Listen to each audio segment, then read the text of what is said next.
অনেক বড় নিয়ামত, ঠিক কিনা? এই জন্য মুসলমান ভাইরা আমার, আজ 16ই ডিসেম্বর মহান বিজয় দিবস উপলক্ষে আমি আপনি শুধু বিজয় উল্লাস করলেই চলবে না, ঠিক কিনা? আমি আপনি বিজয় উল্লাস করলেই চলবে না, আমাকে আপনাকে পরকাল স্মরণ রাখতে হবে, ঠিক কিনা?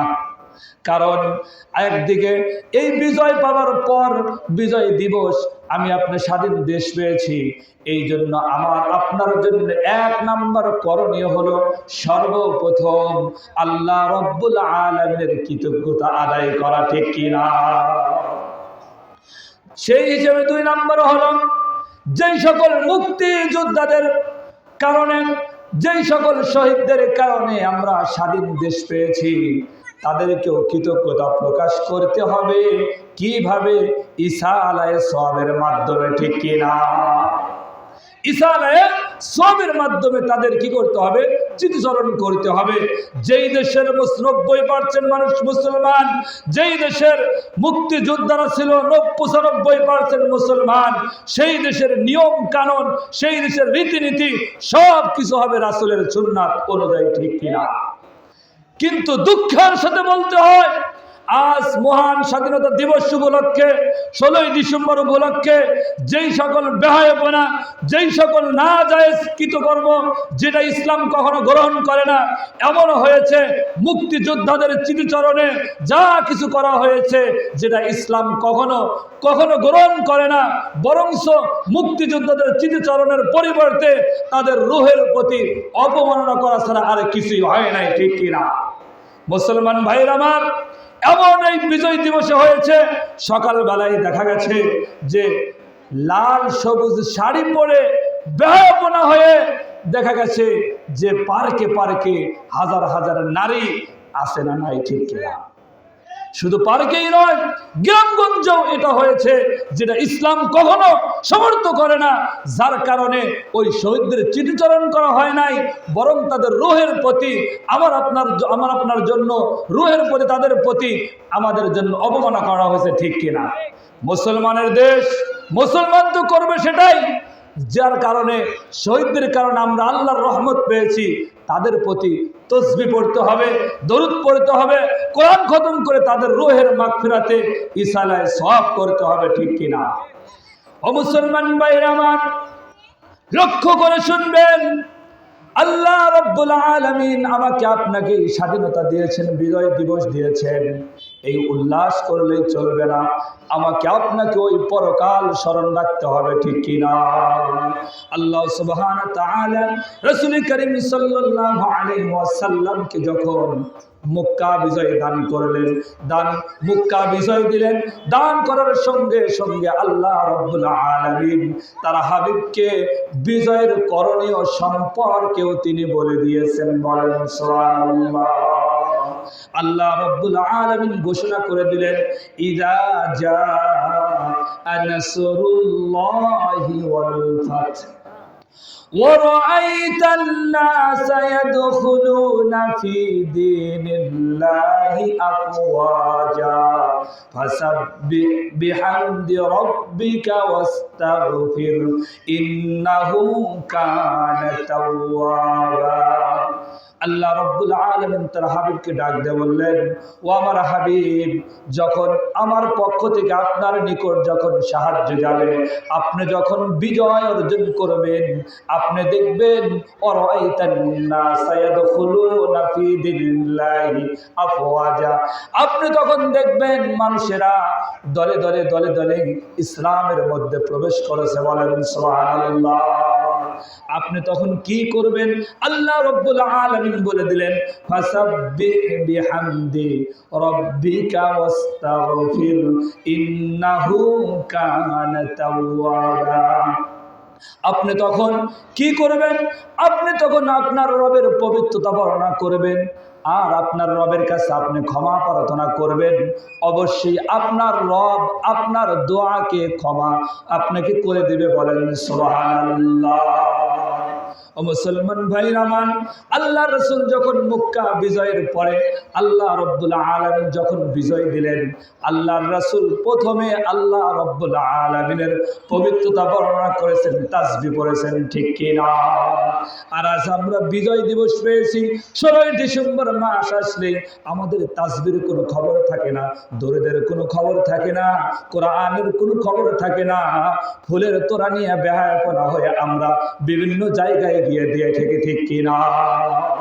ও মুসলমান ভাইয়ের আমার, আমরা তো সেই রাসূলের অনুসারী যেই রাসূল আমাদেরকে যা শিক্ষা দিয়েছেন, ঠিক কিনা? এই জন্য লক্ষ্য রাখবেন, আল্লাহ রাব্বুল আলামিন যখন মক্কা বিজয় দান করলেন, মক্কা বিজয় দান করার পর কাফের মুশরিক ইহুদিরা তারা পরাজয় বরণ করে নিল। তারা সকলেই জানলো আজ মনে হয় আমরা মুক্তি পাবো না, নিস্তার পাবো না। সকল কাফের মুশরিক ইহুদিরা মক্কার গিয়ে অবস্থান করলেন, কাবা ঘরের কাছে অবস্থান করলেন। অবস্থান করলো সেই সকল কাফেররা, সেই সকল কাফের মুশরিক ইহুদিরা যারা আল্লাহ রাসূল সাল্লাল্লাহু আলাইহি ওয়াসাল্লামকে, সাহাবায়ে কিরামকে নিজ জন্মভূমি থেকে বিতাড়িত করে দিয়েছিল। সেই সকল কাফের মুশরিকরা, সেই সকল কাফের মুশরিকরা মক্কায় কাবা ঘরে এসে অবস্থান করলো, যারা আল্লাহর রাসূল সাল্লাল্লাহু আলাইহি ওয়াসাল্লামের শরীর মুবারকে পাথর মেরে রক্তাক্ত করে দিয়েছিল। সেই সকল কাফের মুশরিকরা কাবা ঘরের কাছে এসে অবস্থান করলো, যারা মুসলমানদের বিরুদ্ধে উহুদের যুদ্ধ, বদরের যুদ্ধ, খন্দকের যুদ্ধ করেছে।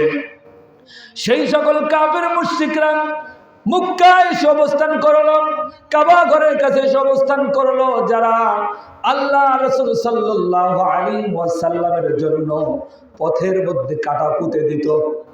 সেই সকল কাফেররা কাবা ঘরের কাছে এসে অবস্থান করলো। আল্লাহর রাসূল যখন সিজদায় যেতেন, সিজদায় যাবার পর ওই সকল কাফের মুশরিকরা আল্লাহর রাসূলের ওই উটের মরা ভরে আল্লাহর রাসূলের পিঠ মোবারকে চাপিয়ে দিত। সেই সকল কাফের মুশরিকরা কাবা ঘরে এসে অবস্থান করল, যারা আল্লাহর রাসূলকে গ্রহণ করার কারণে সাহাবাদেরকে উত্তপ্ত বালুর উপর শোয়া দিয়েছে। শুধু তাই নয়, পাথর গরম করে করে কয়লা বুকের উপর দিয়েছে। সেই সকল কাফের মুশরিকরা কাবা ঘরের কাছে এসে অবস্থান করলো। শুধু তাই নয়, যখন তারা অবস্থান করলো আর তারা চিন্তা করতে লাগলো, আমাদের তো জীবন শেষ, আমরা তো পরাজয় বরণ করে নিয়েছি, আজ মনে হয় নিস্তার পাবো না, আমাদের মনে হয় আজই বিদায় নিয়ে চলে যেতে হবে। কিন্তু আল্লাহ রাসূল সাল্লাল্লাহু আলাইহি ওয়াসাল্লাম সেই দিন এমন দৃষ্টান্ত স্থাপন করেছে, পৃথিবীর পূর্বেও কেউ এরকম দৃষ্টান্ত স্থাপন করতে পারে নাই, এবং কিয়ামত পর্যন্ত এরকম দৃষ্টান্ত কেউ স্থাপন করতে পারবে না, ঠিক কিনা? আল্লাহ রাসূল সাল্লাল্লাহু আলাইহি ওয়াসাল্লাম কাফের মুশরিকদেরকে বলল, তোমরা তো আজকে পরাজয় বরণ করে নিয়েছো, তোমরা কি ভাবছো? তখন সকলে কাফের মুশরিকরা বলল, তুমি তো আমাদের ভাতিজা হও, তুমি তো আমাদের ভাই হও, আমরা তো জানি আজ আমাদের জীবন শেষ, আমরা তো আজ মারাই যাব, আমরা তো আর বাঁচবো না, তুমি তো আমাদের ভাতিজা হও। আল্লাহ রাসূল সাল্লাল্লাহু আলাইহি ওয়াসাল্লাম কাফেরদের কাছ থেকে স্বীকারোক্তি নেওয়ার পরই আল্লাহ রাসূল সাল্লাল্লাহু আলাইহি ওয়াসাল্লাম বললেন, আজ আমি তোমাদের সাথে সেই ব্যবহার করব যেই ব্যবহার হযরত ইউসুফ আলাইহিস সালাতু ওয়াস সালাম তার ভাইদের সঙ্গে করেছে। সুবহানাল্লাহ। আল্লাহ রাসূল সাল্লাল্লাহু আলাইহি ওয়াসাল্লাম বললেন, আজ তোমাদেরকে সাধারণভাবে ক্ষমা করে দেওয়া হলো, তোমাদের সমস্ত পৃথিবীর, তোমাদের পূর্বের সমস্ত অপরাধকে ক্ষমা করে দেওয়া হলো। চিৎকার দিয়ে বলেন সুবহানাল্লাহ। ও মুসলমান ভাইরা আমার, আমি আপনি যদি সেই রাসূলের যদি উম্মত হয়ে থাকি, উত্তরসূরি হয়ে থাকি, আজ আমার ক্ষমতা এসেছে আর আমার বলকে আমি প্রয়োগ করছি, ঠিক কিনা? আমার আজ ক্ষমতা আছে, আমার বলকে যদি আমি প্রয়োগ করি তাহলে রাসূলের উত্তরসূরি হওয়া যাবে না, ঠিক কিনা? আমাকে আপনাকে ওই রাসূলের উত্তরসূরি হতে হলে আমাকে আপনাকেও মাজলুমদেরকে, যারা আমার আপনার কাছে নত স্বীকার করে, তাদেরকে ক্ষমা করে দিতে হবে, ঠিক কিনা? কারণ কি? কারণ একটাই, মুসলমান ভাইরা আমার লক্ষ্য করবেন, দুনিয়ার জয় পরাজয় এটা কিন্তু আসল জয় পরাজয়, ঠিক কিনা? এই যে বিজয়, এই বিজয় কিন্তু আমার আপনার জন্য আসল বিজয় নয়, ঠিক কিনা? এই বিজয় কিন্তু ক্ষণস্থায়ী বিজয়, আমার আপনার জন্য চিরস্থায়ী বিজয়ের স্থান একমাত্র হলো জান্নাত। এই জন্য আল্লাহ রাব্বুল আলামিন কুরআন কারীমের মধ্যে বলেন, ফামান যুহজিহা আনিন নারি ওয়া ইদখিলাল জান্নাতা ফাকাদ ফাজ।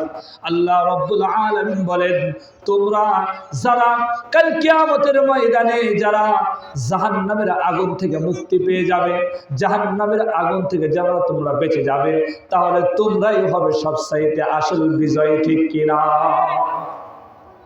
আমি আপনি আসল বিজয়, এই যে মহান বিজয় দিবস উপলক্ষে আমি আপনি যা করছি, এই বিজয় কিন্তু আমার আপনার জন্য বিজয় নয়, ঠিক কিনা? কারণ হলো, যেই বিজয়ের পরে কি আছে? পরাধীনতা আছে, সেই বিজয় বিজয় নয়, ঠিক কিনা? যেই আনন্দের পর বেদনা আছে, সেই আনন্দ নয়, ঠিক কিনা? যেই সুখের পরে দুঃখ আছে, সেই সুখ নয়। যেই বিপদের পরে আশঙ্কা আছে, যেই বিপদের পরে, যেই পরাধীনতা স্বাধীনতার পরে যখন আমার আপনার জন্য পরাধীনতা আছে, ওই বিজয় নয়। একমাত্র বিজয় এই যে দুনিয়ার মধ্যে আমি আপনি উল্লাস করেছি, স্বাধীনতা পেয়েছি, এটা আসল বিজয় নয়, আসল স্বাধীনতা নয়। আর এটা হলো একমাত্র দুনিয়ার জন্য, ঠিক কিনা? এই দুনিয়ায় কিছুক্ষণের জন্য আমি আপনি বিজয় পেয়েছি, সুখ পেয়েছি, এরপরেই আমার আপনার জন্য দুঃখ আছে, ঠিক কিনা? এই জন্য এক নাম্বার হলো আমার আপনার জন্য বিজয় হলো, সুখময় বিজয় হলো সেই জান্নাত। সেই জায়গায় কি আছে? আল্লাহ রাব্বুল আলামিন বলেন, লা ইয়ামাসসুনা ফিহা নাসাবু ওয়া লা ইয়ামাসসুনা ফিহা লুগুব। আল্লাহ রাব্বুল আলামিন বলেন যে সেই জায়গায় কোনো ক্লান্ত, কোনো কষ্ট, দুঃখ আমাদেরকে স্পর্শ করবে না। এটাই হলো আমার আপনার জন্য আসল বিজয়, ঠিক কিনা? ও মুসলমান ভাইরা আমার, আজ আমি আপনার স্বাধীনতা পেয়েছি, এই ভেবে আমি আপনি না জায়েজ বেহায়াপনা কাজ করে যাচ্ছি, কিন্তু ওই জান্নাতে আমি আপনি ওই জাহান্নাম থেকে মুক্তি পাবো কিনা, ওই জান্নাতে যেতে পারবো কিনা, এর জন্য আমি আপনি কি করেছি? এর জন্য কি একবার এর জন্য আমি আপনি চিন্তা করেছি? ও মুসলমান ভাইরা আমার, আল্লাহ রাব্বুল আলামিন কুরআনুল কারীমের মধ্যে বলেন, ইয়া আইয়ুহান নাসু ইন্না খালাকনাকুম মিন যাকারিন ওয়া উনসা ওয়া জাআলনাকুম শুউবান ওয়া ক্বাবাইলা লিতাআরাফু ইন্না আকরামাকুম ইনদাল্লাহি আতকাকুম। আল্লাহ রাব্বুল আলামিন মানুষদেরকে ডাক দিয়ে বলেন, ইয়া আইয়ুহান নাস ইন্না খালাকনাকুম মিন যাকারিন ওয়া উনসা। আমি তোমাদেরকে একজন নারী এবং একজন পুরুষ থেকে তোমাদেরকে সৃষ্টি করেছি, লিতাআরাফু ওয়া ক্বাবাইলা লিতাআরাফু, এবং আমি আল্লাহ রাব্বুল আলামিন তোমাদেরকে গোত্র এবং আমি তোমাদেরকে কবিলা হিসাবে আমি তোমাদেরকে বিভক্ত করে দিয়েছি, লিতাআরাফু, যাতে করে তোমরা একে অপরকে চিনতে পারো, একে অপরকে বুঝতে পারো। কি জন্য? আল্লাহ রাব্বুল আলামিন বলে দিলেন, ইন্না আকরামাকুম ইনদাল্লাহি আতকাকুম। আর তোমরা এটা মনে রেখো, তোমাদের মধ্যে সবচাইতে বেশি আমি আল্লাহর কাছে প্রিয় যে ব্যক্তি আতকাকুম, মুত্তাকি, সেই হলো আমার আপনি তোমাদের মধ্যে সেই হলো আমি আল্লাহর কাছে প্রিয়। বলেন সুবহানাল্লাহ। ওই ব্যক্তি আমার আপনার মধ্যে আল্লাহর কাছে প্রিয় যেই ব্যক্তি মুত্তাকি, যার তাকওয়া, আল্লাহর ভয় যার অন্তরের মধ্যে বেশি আছে, ঠিক কিনা? এই ভয় কিন্তু অনেক প্রকার আছে। সাপের ভয় আছে, বিচ্ছুর ভয় আছে, হিংস্র প্রাণীর ভয় আছে না নাই? কিন্তু আল্লাহর ভয় কি? আল্লাহর ভয় হলো আল্লাহ তাআলাকে শাস্তিদাতা হিসাবে মনে প্রাণে বিশ্বাস করে তারা হুকুম আহকাম মেনে যাওয়াকেই আল্লাহর ভয় বলে, ঠিক কিনা? আর আল্লাহর ভয় যখন কারোর মধ্যে এসে যায় তখন সে আর চলতে পারে না, সে আর পূর্বের মতো চলতে পারে না, তার পুরো পথটাই পাল্টিয়ে যায়, সে আল্লাহওয়ালা হয়ে যায়, আল্লাহর সাথে সম্পর্ক হয়ে যায়।